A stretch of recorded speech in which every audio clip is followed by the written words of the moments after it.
Title: The Most Feared Prisoners in Rikers Island History. The Monster of the East River. If you think you've heard dark stories before, think again. Smash that subscribe button if you dare, because tonight we're walking through the gates of Rikers Island, a place where fear is currency and legends are born from chaos. The winter wind screamed through the East River as the prison bus rattled across the narrow bridge connecting Queens to Rikers Island. Inside, chained at the wrists and ankles, sat a man known only as Marcus Red Tillman, a name that had become a whispered warning in the Bronx underworld. Red wasn't your average inmate. His reputation had grown from small-time enforcer to feared kingpin. The streets called him ruthless, but in the eyes of his followers, he was a man of order, someone who brought his own brand of law to lawless neighborhoods. When he was caught during a bloody warehouse raid that left 2 of his crew dead and a detective injured, his capture made headlines across the state. Now Rikers Island would become his new empire, or his tomb. The moment the bus doors opened, Red lifted his eyes to the cold steel gates. The smell hit first, a mix of bleach, sweat, and hopelessness. Guards shouted orders, metal clanked, and prisoners watched from behind bars, eyes hungry for weakness. "Welcome to the tombs," one officer sneered, escorting him through intake. "You'll fit right in." Red said nothing. He just smirked, a quiet, knowing look that made even hardened guards uneasy. Inside Rikers, survival wasn't about strength alone. It was about control over fear, over loyalty, over chaos. Red learned fast. Within days, he studied the hierarchy, who ran the phones, who controlled the commissary, who had the guards in their pockets. He noticed how the different blocks were divided: gangs, lifers, and the forgotten.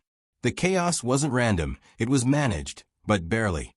One night, a young inmate named Rico, barely 18, approached Red during dinner. "They say you used to run the Bronx," Rico whispered. "That true?" Red didn't look up. "The Bronx ran itself. I just made sure it didn't burn down." Within weeks, Rico became his runner, carrying messages, securing favors, spreading whispers. And soon, those whispers turned into a name echoing through every corridor: Red Run C Block. But power in Rikers came with a cost.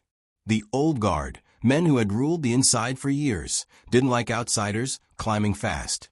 The biggest of them all was Darnell Big Smoke Jefferson, a towering inmate serving life for armed robbery and murder. Big Smoke had ruled C Block for nearly a decade. He had guards paid off, contraband smuggled in, and every inmate who crossed him ended up with broken ribs or worse. When word reached him that Red was taking over his hustle, a war was inevitable. It started quietly: a missing tray at dinner, a stolen blanket, a rumor whispered into the wrong ear. Then one night, chaos erupted. The lights cut out during lockdown. Shouts echoed through the block. Red woke up to find 2 inmates creeping toward his cell, shanks glinting faintly in the dark. He didn't scream. He didn't flinch. Instead, he waited until they were close enough to strike. Then, with a roar, he launched forward, slamming one man into the bars and dodging the other swing. The guards arrived seconds later, batons flying, alarms blaring. When the lights came back on, the floor was streaked with red. The next morning, Red was dragged into solitary confinement. A guard leaned in through the bars. "You made enemies fast, Tillman. Big Smoke doesn't forgive." But Red wasn't worried. From his isolation cell, he began sending out coded messages through Rico. What the guards didn't know was that Red had already started turning Big Smoke's own men against him. Quietly, methodically. He offered them something Big Smoke couldn't: protection from the chaos brewing on the island. Rikers wasn't a prison anymore. It was a chessboard, and Red was always 10 moves ahead. 2 weeks later, an inmate from D Block was found unconscious in the showers. The rumor spread fast. It was Big Smoke's lieutenant. That same night, a guard discovered a crudely carved message on the wall of C Block: "The island belongs to Red." The next morning, tension thickened, like fog. Every inmate could feel it. Something big was coming. Big Smoke demanded a meeting. The 2 men faced each other in the yard under the watch of 20 guards, every eye watching, every whisper silenced. "Thought you could take what's mine?" Big Smoke growled. Red's smirk didn't fade. Didn't have to. You gave it away. The yard exploded into chaos. Shouts, sirens, and fists filled the air. But before it was over, a single gunshot echoed, fired by a guard trying to break up the riot. Everyone froze. When the dust settled, Big Smoke lay bleeding on the cold concrete, eyes wide open, unmoving. And Red? He stood silent, his gaze calm, unshaken. That night, Rikers Island changed forever. But what no one realized, not the guards, not the warden, not even Red himself, was that someone was watching from the shadows. Someone who knew exactly how this story would end. Because Big Smoke's death wasn't the end of Red's story. It was the beginning. The King of Rikers Island.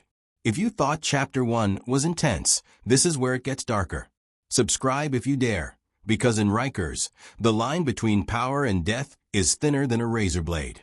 The morning after Big Smoke's death, the entire facility went into lockdown.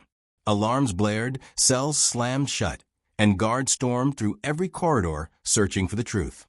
But no one talked. Not one word. Everyone knew what had happened, and who had done it, but silence was part of survival. Marcus read. Tillman sat in his cell, calm as ever. Through the narrow slit in the door, he watched officers drag inmates into interrogation rooms one by one. Some didn't come back for hours. Others returned bruised, broken, and terrified. When it was finally his turn, 2 correctional officers escorted him to the interview room. The warden himself was waiting. Warden Hicks, a man who'd spent 20 years watching monsters devour each other inside those walls. Tillman, Hicks said, lighting a cigarette with trembling fingers. You've been here less than 6 months, and I've got 1 dead body and 3 hospital beds with your fingerprints all over 'em. Red leaned back, his eyes unreadable. I heard about what happened. Tragic. The warden slammed his hand on the table. Don't play with me, son. You think running the Bronx makes you untouchable? This isn't your kingdom. Red's voice was quiet, steady. Then why does everyone in it already listen to me? The warden froze. For a brief second, he saw it, the truth. Red wasn't just surviving. He was evolving. After the riot, Rikers fell into a strange order. Without Big Smoke, the balance of power shifted overnight. Smuggling routes, contraband trades, and gang alliances all came under Red's control. Even guards began turning a blind eye in exchange for peace and a cut of commissary profits. But Red wasn't satisfied with running a prison block. He wanted more. Through Rico, he began contacting the outside, former associates who still controlled parts of the Bronx and Harlem. Using coded letters hidden in legal mail, Red orchestrated a silent operation. Drugs, money, even weapons, all flowed through Rikers' underbelly. It was more than survival. It was empire building. Soon, rumors started spreading in the streets that Red was running the city from inside a cell.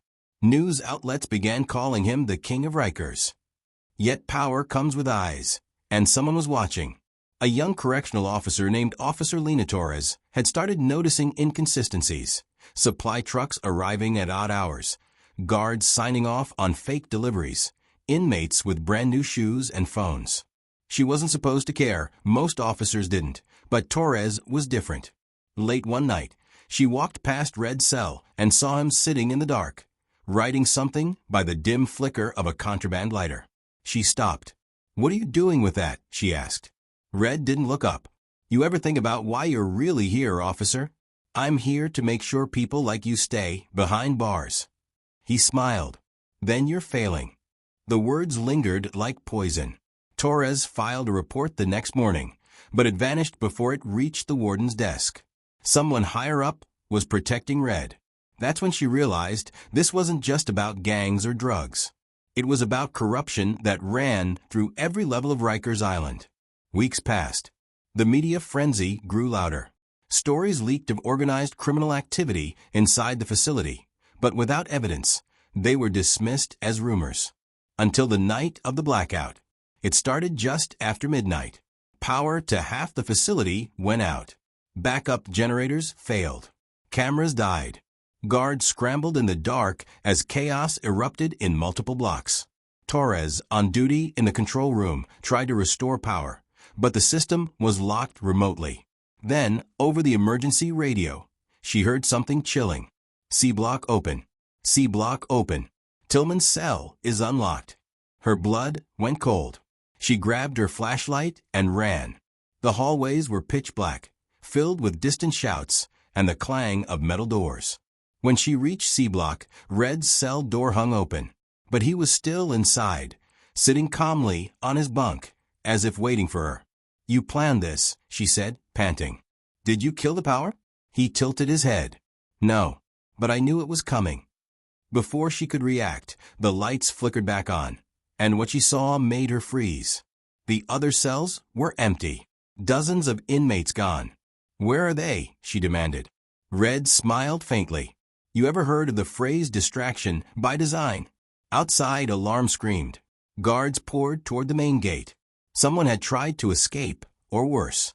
In the confusion, Red was transferred to maximum security, the so-called punishment wing, where even guards refused to linger.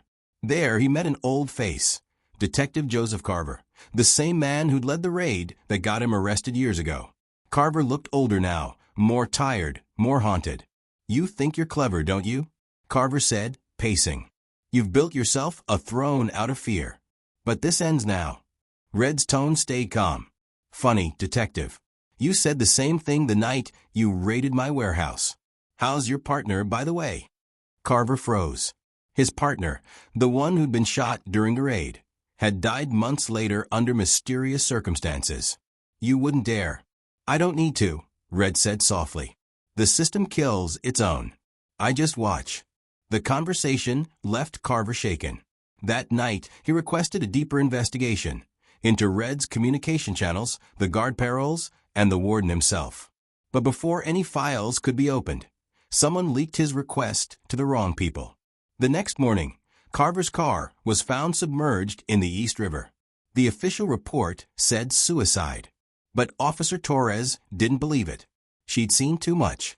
She started collecting evidence in secret, stolen files, intercepted notes, even security footage that someone had tried to erase. Each clue pulled her deeper into a web that connected Red not just to prison corruption, but to a criminal network stretching far beyond Rikers Island. And what she discovered next would change everything. Because hidden inside one of Red's letters was a name, someone powerful, someone untouchable, someone who wasn't supposed to exist. The person funding everything from the outside. And that name was a ghost from her own past. The ghost beyond the walls. If you've made it this far, you already know Rikers Island isn't just a prison. It's a city of shadows. And the deeper you go, the darker it gets. Hit subscribe, because what you're about to hear, it's the part they tried to erase. The letter sat on Officer Lena Torres's desk for 3 days before she opened it. The handwriting was neat, too neat, written on expensive paper that had no business being inside a prison. It was signed with one name, A. Delgado. Her heart stopped. Anthony Delgado, her former mentor, her father's old partner in internal affairs. The man who'd vanished after being accused of taking bribes from the same gangs Marcus, Red, Tillman once ruled. Delgado had disappeared into thin air years ago, presumed dead. Yet here was his name, smuggled out of Rikers by the most feared inmate on the island. Torres realized this wasn't just about Red running operations from behind bars. This was about who put him there, and why he was being kept alive. That night, she broke into the warden's office. Cameras were down, conveniently again. The file cabinets were locked. But Torres had learned a few tricks in her years as a cop's daughter. Inside, she found a folder marked Project Redeemer. It detailed an experimental program run through Rikers, officially a rehabilitation initiative. But the files told a different story. The prison had become a test ground, a covert deal between corrupt officials and criminal networks. Inmates like Red were given protection, communication privileges, even influence, in exchange for keeping the streets quiet. Crime wasn't being stopped, it was being managed. The next day, Torres confronted Red in the punishment wing. She slammed the folder against the table. "You're working with them. You're not just some kingpin. You're part of the system." Red looked at her calmly, as if he'd been expecting it. "You think I wanted this," he said softly. They built this place to break men. But if you learn how to bend the rules, you stop being the broken one. So you let them use you? He leaned forward. No. I use them. You think they run this prison? You think they call the shots? Every deal, every hit, every message that moves through this island, it starts and ends with me. Torres's hands trembled. Then why the letter? Why mention Delgado? For the first time, Red's expression cracked. Because he's not dead. That night, Torres drove to an abandoned pier in the Bronx, the address scribbled in the corner of Red's letter. The air smelled of salt and oil. A black SUV sat at the edge, its engine idling. Inside was Anthony Delgado, older, colder, alive. I was hoping you wouldn't find me, he said, stepping out. You faked your death? She demanded. Why? You were supposed to expose the corruption, not feed it. He sighed, lighting a cigarette. You think the city wants it exposed? Rikers keeps order. The gangs in there keep the ones out here in check. It's balance, ugly, but necessary. Torres shook her head. You're protecting killers. I'm protecting stability, he said quietly. You take Red out, and the streets burn. You keep him in power, and at least the fire stays contained. Before she could respond, a sound cut through the silence, the low hum of a drone. Delgado looked up, startled. They found us. The explosion hit seconds later. The SUV went up in flames. Torres was thrown backward, hitting the concrete hard. When she came to, Delgado was gone, and in the burning wreckage, she saw it, a small black device, blinking red. It wasn't a bomb. It was a camera. Someone had recorded everything. And in the corner of the frame, visible only for a second, was the unmistakable reflection of Red's face, watching from a nearby building. Back at Rikers, the chaos was reaching a breaking point. The media had caught wind of the blackout, the missing inmates, and now the explosion in the Bronx. Federal agents were circling the facility, demanding answers. But Red didn't flinch. From inside his solitary cell, he watched the news play out on a smuggled tablet. Everything was unfolding exactly as he planned. Rico entered quietly, dressed in a guard's uniform. It's done. Delgado's out of the picture. The rest are panicking. Red nodded slowly. Good. The system eats itself. All I had to do was feed it. What about Torres? Red smiled faintly. She'll do what they all do, chase justice until it kills her. But Torres wasn't dead. She woke up in a hospital 2 days later, her badge revoked, her files confiscated. A government agent sat by her bed. You've stirred up something you shouldn't have, he said. The Rikers operation goes beyond you, beyond me. Let it go. Torres turned to the window. Outside, Manhattan glittered like nothing was wrong. But she knew better now. She looked back. And if I don't? The agent smiled grimly. Then Rikers will have another inmate. A week later, the city announced a new plan. Rikers Island would be officially shut down within 2 years. Reform, they called it. Accountability. But the people who knew the truth understood. It wasn't about reform. It was cleanup. Files vanished. Records burned. The warden resigned.